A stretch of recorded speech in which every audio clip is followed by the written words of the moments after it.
Dieu, je vous salue dans le nom puissant de notre Seigneur Jésus-Christ. Nous revoici encore une fois de plus dans nos numéros questions-réponses. Alors, je suis le pasteur Arnaud et je vais par la grâce de Dieu apporter la parole de Dieu pour l'édification du peuple de Dieu. Alors, sans plus tarder, place à la question du jour. Pourquoi être sauvé?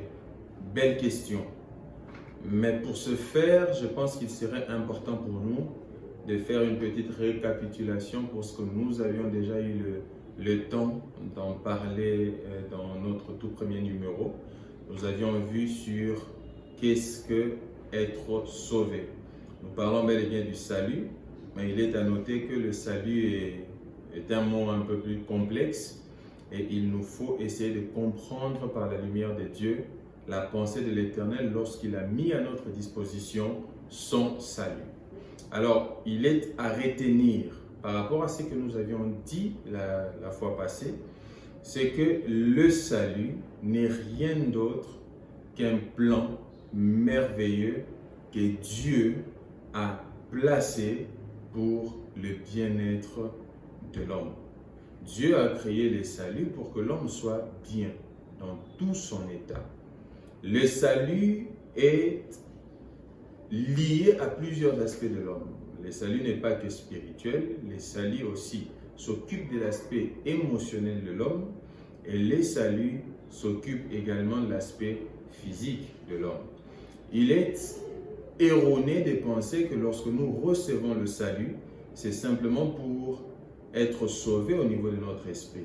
Nous sommes bien d'accord que notre esprit est régénéré, mais il y a aussi un travail qui s'est fait au niveau de notre âme et il y a aussi un travail qui s'est fait au niveau de notre corps. J'aimerais que nous comprenions un fait. Le fait est que Dieu nous veut en bonne santé. Et cette bonne santé est sur tous les aspects de la vie de l'homme. Nous devons être bien dans notre esprit, nous devons être bien dans notre âme et nous devons être bien dans notre corps. Ce qui veut dire que lorsque nous recevons le salut de Dieu, nous recevons également la capacité de guérir dans notre corps physique, la capacité de prospérer et d'aller de l'avant par rapport à ce que Dieu dit dans sa parole. J'aimerais aussi rappeler que le salut a été déposé dans l'esprit de l'homme. Et le salut n'a pas été déposé dans l'âme, n'a pas été déposé dans le corps parce que ce soit l'âme, que ce soit le corps, ces éléments de l'homme sont beaucoup plus influencés par les éléments extérieurs.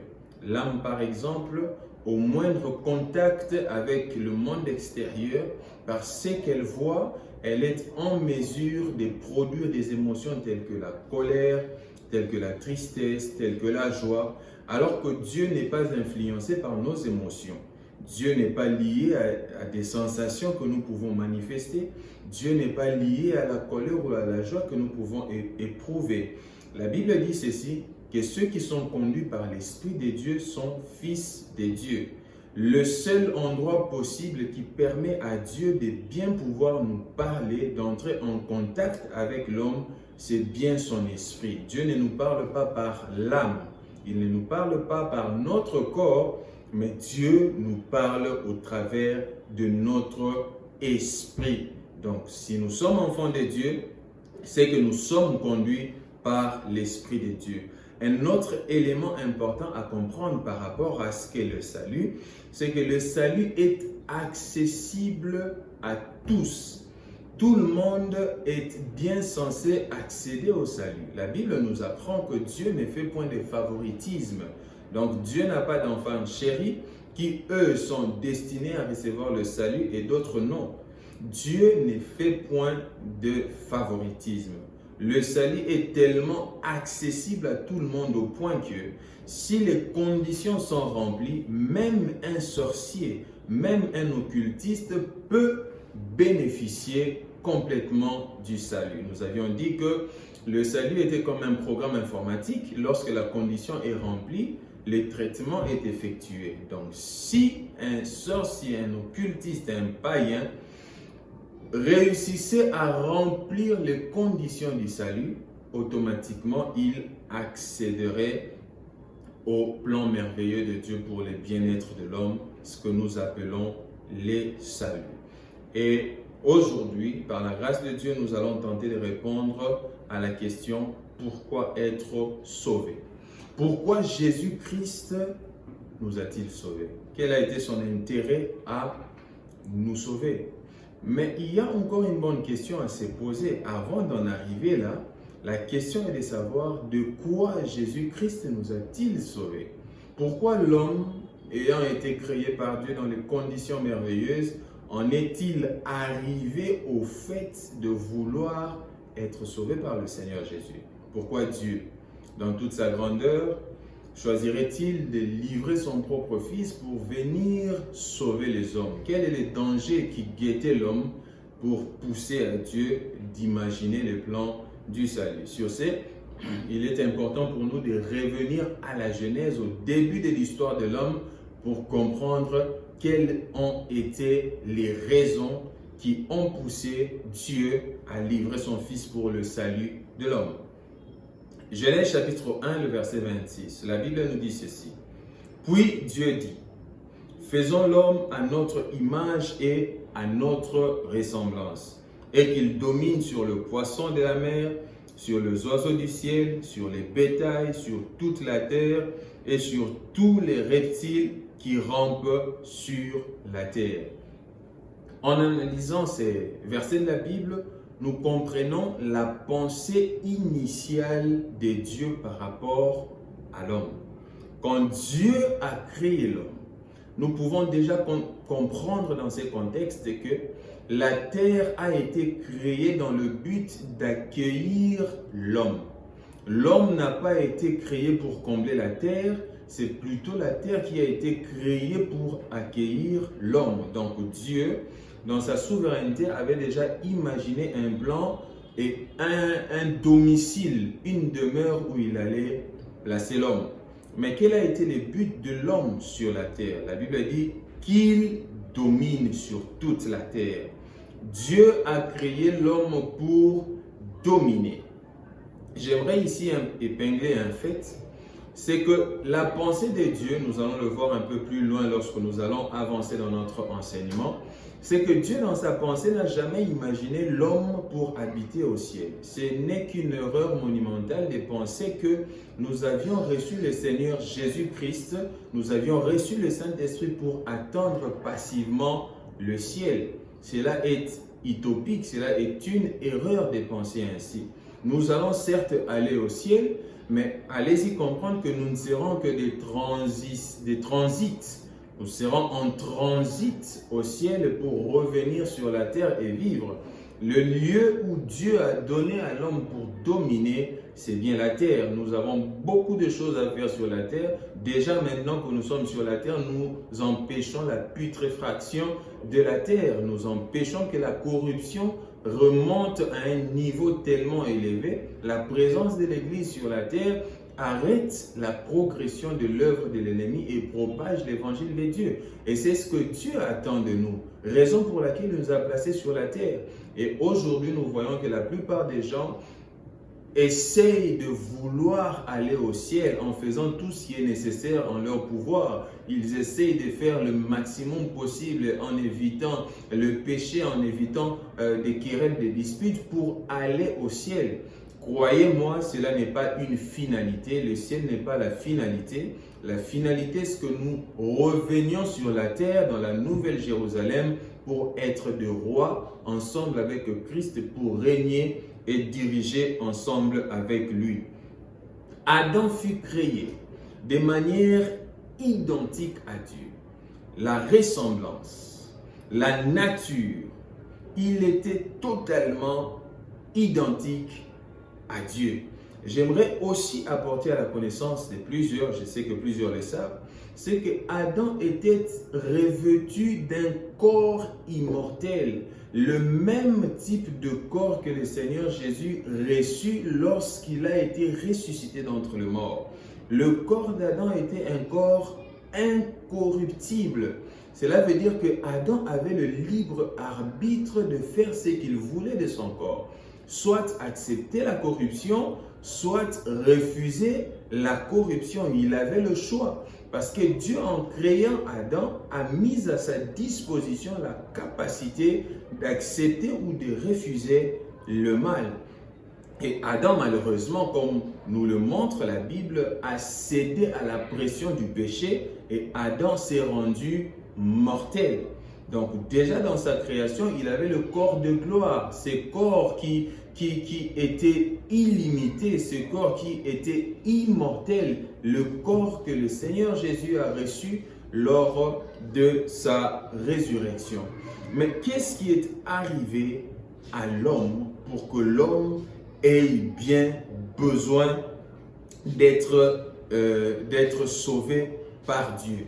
La Bible nous apprend dans le livre de Romains, chapitre 3, le verset 23. La Bible nous dit, car tous ont péché et sont privés de la gloire de Dieu. Nous voyons là la présence d'un ennemi de taille qui est venu créer une barrière entre la relation de l'homme avec son Dieu. Et cet ennemi de taille s'appelle le péché. Le péché est la transgression de la loi. Le péché est la désobéissance à la voix de Dieu. Quand Dieu instruit, l'homme choisit de faire d'une autre manière. C'est ce qu'on appelle le péché. Et le péché est devenu un frein, une barrière qui empêchait à l'homme d'être en contact avec son Dieu. Mais Dieu, par sa grande miséricorde, a cherché un moyen pour permettre à ce que l'homme ne subisse pas la barrière ou la pression du péché pour l'empêcher d'être en communion avec son Dieu. Comme nous l'avions lu dans Genèse chapitre 1, le verset 26, déjà, dès nature, l'homme était identique à Dieu et puis après, le péché a surgi pour créer une sorte de barrière et empêcher directement la relation entre l'homme et son Dieu. Déjà, retenez que l'idée majeure était que l'homme domine sur toute la terre, domine sur tout ce que Dieu avait créé. Je m'imagine un peu, lorsque Adam était en face d'un lion, les lions n'avaient pas été créés pour dévorer un homme, pour dévorer Adam. Le lion avait été créé pour servir de compagnie à l'homme. Le loup, par exemple, les tigres, l'antilope et tous ces animaux avaient été créés dans le but d'accompagner l'homme dans son existence sur la terre. À cause du péché, l'ordre, le sens initial de la nature a été bouleversé et l'homme a été rendu proie devant ces animaux sauvages. Mais cela n'avait pas été le but initial dans la création. Quel est le plan? Quel a été le projet de Dieu dans toutes ces choses? Dans Ephésiens chapitre 1, le verset 3 au verset 6. Le verset 3, c'est vraiment le verset que j'aime tellement et j'aime répéter ces versets à tout moment. La Bible dit ceci: béni soit Dieu le Père de notre Seigneur Jésus-Christ qui nous a bénis de toutes sortes de bénédictions spirituelles dans le lieu céleste en Christ. Le verset 4 est beaucoup plus important. La Bible dit: en lui, Dieu nous a élus avant la fondation du monde pour que nous soyons saints et irrépréhensibles. Avant de continuer ma lecture, j'ai un peu fait quelques recherches concernant le mot irrépréhensible. En cherchant dans le dictionnaire, j'ai compris que le mot irrépréhensible voulait aussi dire irréprochable. D'ailleurs, certaines versions le disent. Irréprochable, encore mieux, inattaquable en justice, non blâmable, inaccusable devant lui. Si je puis me permettre de répéter les versets 4, nous lirons ainsi. En lui, Dieu nous a élus avant la fondation du monde, pour que nous soyons saints, irrépréhensibles, irréprochables, inattaquables en justice, non blâmables, inaccusables devant lui. Nous ayant prédestinés dans son amour à être ses enfants d'adoption par Jésus-Christ, selon le bon plaisir de sa volonté, à la louange de la gloire de sa grâce qu'il nous a accordée en son bien-aimé. La pensée de Dieu est tout à fait contraire à ce qui avait été édicté au temps d'Adam. Adam était là pour dominer. Mais nous voyons le péché se dresser devant lui et Dieu comme étant une barrière pour empêcher cette relation entre l'homme et Dieu d'être malléable et vivable entre les deux personnes. Mais Dieu, par sa divine bonté, ayant connu la fin des choses, a déjà prédestiné quelque chose, un élément, un événement qui viendrait nous rendre inattaquables en justice. Ce qui veut dire que le diable, par le péché, n'est plus en mesure d'aller nous accuser devant Dieu pour quoi que ce soit que nous ayons commis avant, pendant et après. Bien-aimés, j'aimerais vous dire une chose, comprenez-les. Et je l'ai dit dans le simple but d'enlever la culpabilité dans le cœur de plusieurs enfants de Dieu. Dieu connaît tes péchés passés, il connaît tes péchés présents et il connaît tes péchés futurs. Donc tu n'as même pas besoin de dire « Seigneur, pardonne-moi pour ce que j'ai commis, je ne le referai plus jamais ». Dieu sait que vous allez le refaire. Et malgré que vous allez le faire, il a déjà disposé sa grâce. Il a déjà disposé son pardon et le sang de Jésus a coulé une seule fois pour éradiquer la nature du péché dans l'homme. La Bible nous apprend que nous avions été scellés du Saint-Esprit. C'est là pour autant dire que nous sommes unis avec le Saint-Esprit. Nous sommes enlisés, nous nous sommes mélangés. Nous avions été emballés dans une même boîte avec le Saint-Esprit. Donc, le péché n'a donc plus aucun accès dans notre esprit. J'admets que la présence du péché apporte les problèmes au niveau du corps. Peut-être le péché peut être une cause pour la maladie, peut être une cause pour la dépression, mais Dieu s'est chargé de rendre notre esprit parfait et inattaquable en justice devant lui. Nous savons ensemble que la Bible appelle le diable l'accusateur des frères. Mais le diable n'a plus, par la mort et la résurrection du Seigneur Jésus, le droit d'aller visiter Dieu au ciel pour accuser un élu du Seigneur. Dans le livre de Romains, la Bible dit « Qui accusera les élus? Qui le condamnera? Dieu les a justifiés. » Bien-aimés, comprenez un fait. Vous avez été justifiés. Pourquoi? Est-ce que c'est à cause de vos œuvres? Non. Aucun d'entre nous n'a été justifié à cause de ses œuvres. Personne ne peut se bomber le torse, se taper la poitrine pour dire que j'ai mérité la position spirituelle que j'occupe maintenant par mes prières, par mes bonnes actions. Certes, non. Nous l'avons reçu par grâce et simplement parce que Dieu a décidé que nous soyons justes. Nous ne le sommes pas à cause de nos bonnes œuvres, nous sommes justes parce que Dieu a dit que nous sommes justes. J'aimerais que vous le compreniez ainsi et que vous en preniez acte. Dieu nous a rendus justes par sa grâce. Pourquoi être sauvés? Nous devons être sauvés parce que le péché a rongé la relation entre l'homme et Dieu. Nous avions été privés de Dieu. Nous avions été privés de la gloire de Dieu. Et Dieu, dans sa divine bonté, avait prévu un plan pour nous sortir de ce pétrin, pour nous sortir de cette situation de malheur. Et ce plan, c'est le plan du salut. Vous êtes là et que vous n'avez pas encore reçu le Seigneur Jésus.